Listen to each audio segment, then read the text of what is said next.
जी आउं हिन वक़्तु हैदराबाद ठट्टो रोड ते मौजूदु आहियां। हिते जेको बरसाती पाणी खां पोइ ही जेको जाबलू इलाइक़ा आहिनि उतां जो पाणी आहे जेको तमामु वॾी सूरत में हिते लही आयो आहे, जंहिंखां पोइ हिन रोड ते मुकमल पाणी बीहजी वियो आहे।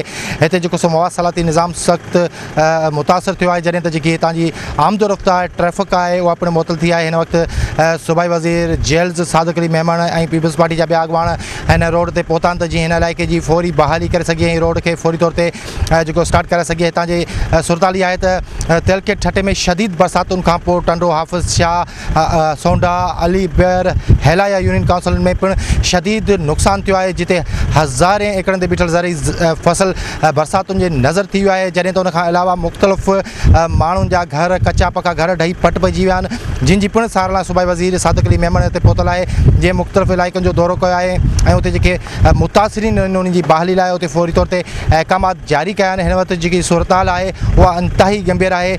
बरसातुनि जो सिलसिलो जीअं जो तीअं जारी आहे, जॾहिं त हिन इलाइक़े में वधंदड़ बरसातुनि खां पोइ इंतिहाई मुश्किलातुनि वारी सूरत हाल पैदा थींदी पई वञे।